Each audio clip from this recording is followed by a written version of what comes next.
Retrouvons-nous à partir du 19 novembre pour la neuvaine à Notre-Dame de la Médaille miraculeuse. Demandons les grâces à la médaille, de son vrai nom de Marie l'Immaculée Conception, à la lumière de l'histoire de la France chrétienne, avec saint Vincent de Paul et sainte Catherine Labouré. Revenons sur l'histoire de la médaille miraculeuse. Saint Vincent de Paul, apôtre de la charité, fut le conseiller et confesseur du roi Louis XIII qui, le 10 février 1638, consacra la France à la Sainte Vierge. Il apparut en songe à Catherine Labouré. Elle avait 18 ans. Voici donc l'origine de la vocation de la jeune fille, dans un songe, alors qu'elle priait en l'église de Fin-les-Moutiers, en Côte d'Or, dans la chapelle de la Sainte Vierge. Catherine vit un prêtre en ornements sacerdotaux et célébrait la messe sur l'autel blanc aux moulures d'or. Il lui fit signe d'approcher. Effrayée, elle s'éloigna. Elle alla rendre visite à un malade, toujours en songe. Le vieux prêtre l'y retrouva et lui dit : « Ma fille, c'est bien de soigner les malades. Vous me fuyez maintenant, mais un jour, vous serez heureuse de venir à moi. Dieu a des desseins pour vous.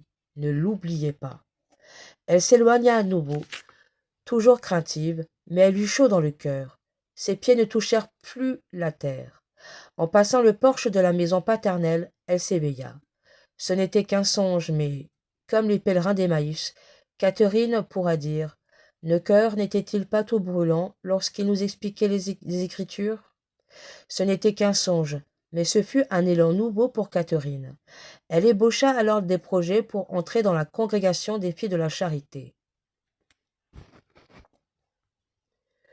Monsieur Vincent écrivit : « Si nous avons de l'amour, nous le devons montrer en portant les peuples à aimer Dieu et le prochain, à aimer le prochain pour Dieu et Dieu pour le prochain. Notre vocation est donc d'aller en une paroisse, si seulement en un évêque, mais par toute la terre. Et quoi faire ? Embrasser les cœurs des hommes, faire ce que le Fils de Dieu a fait, lui qui est venu mettre le feu au monde afin de l'embraser de son amour. Il est donc vrai que je suis envoyé, non seulement pour aimer Dieu, mais pour le faire aimer.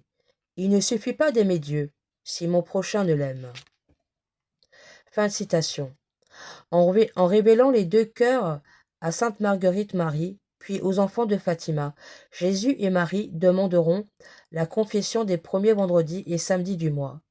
Le 19 juillet 1830, à la fête de Saint Vincent de Paul, Marie apparut à Catherine Labouré, alors novice. Le cœur lui-même de M. Vincent lui apparut. Il se trouve toujours aujourd'hui en reliquaire sur l'autel d'origine où la Vierge nous donna sa médaille dite miraculeuse et sur laquelle figurent les deux cœurs unis.